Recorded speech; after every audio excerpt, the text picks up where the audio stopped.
I'm quitting caffeine. Or at least that's the plan. I'm gonna try to. No more coffee.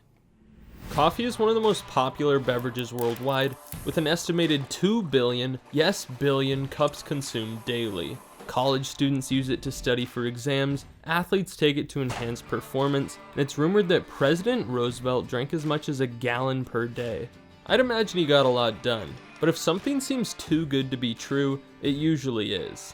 While I've personally experienced a lot of benefits from caffeine, I realized I have a lot of unanswered questions.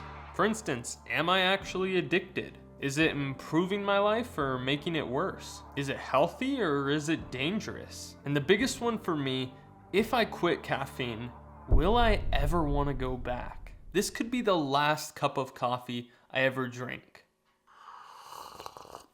Man, I hope not. Day 1, no coffee. Let's do this thing.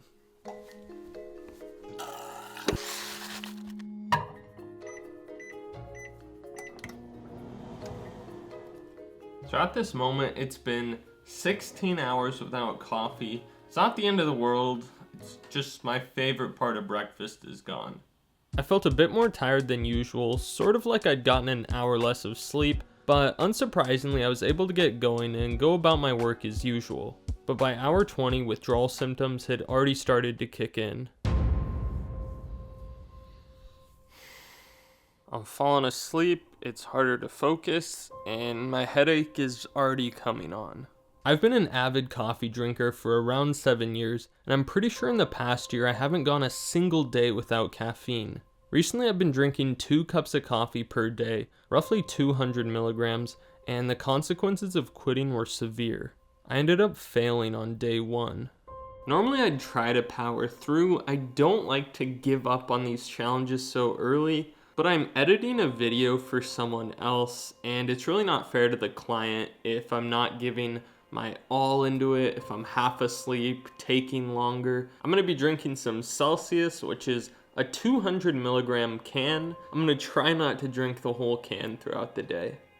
I still wanted to get off of caffeine as quickly as possible, so I started looking for ways to deal with the side effects while bringing my consumption down. Alright, I'm gonna see if I can outrun my headache. See if it helps.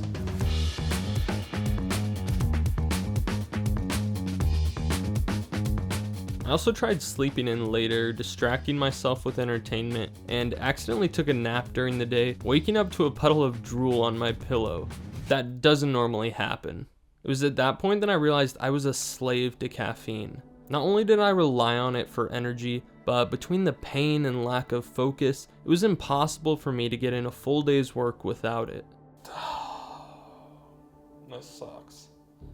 I don't want to do anything right now. My head hurts, I'm tired. My overall mood is just bad. I feel like I don't care about anything, all I want to do is lay down.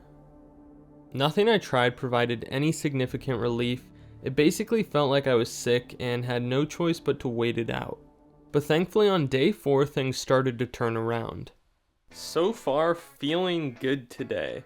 Headache is like maybe a 1 or a 2, really not a big deal. I think I'm starting to get on the other side of this. Alright, I'm making a real effort to make this my last sip of caffeine. I'm filming a wedding today, and it's not really fair if I'm not on my A game, if I have a little headache or I'm tired. So I'm drinking 50 milligrams of caffeine, which is about half a cup of coffee, and then I'm powering through the rest of the challenge.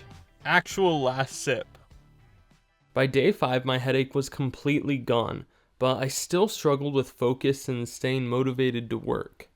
I've definitely been struggling with energy levels throughout the day since I started this challenge, so I've been researching the best foods for natural energy. Ironically, coffee keeps coming up, but I came up with a list of healthy foods that I can eat throughout the day, and hopefully that'll keep me more energized.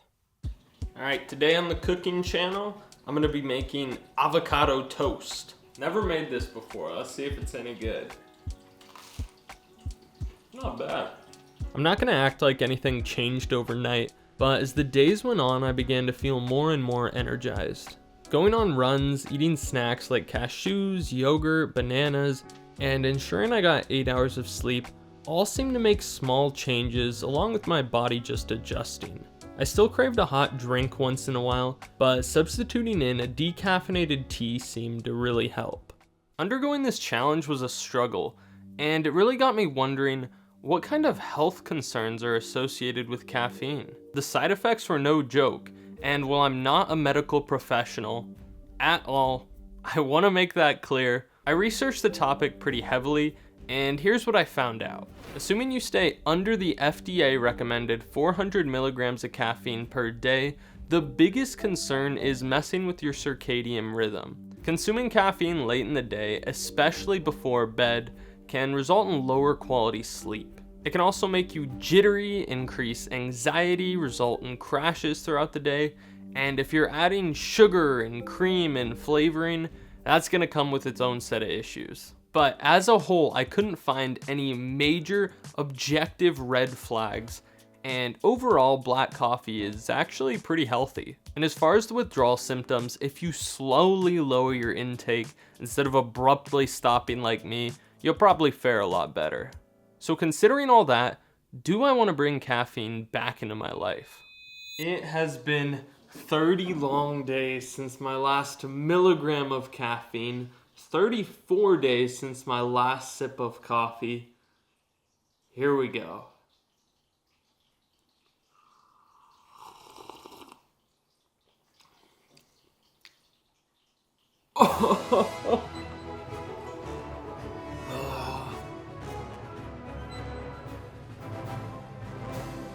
The biggest thing this challenge did for me was reset my body and make me a much more functional human being without caffeine.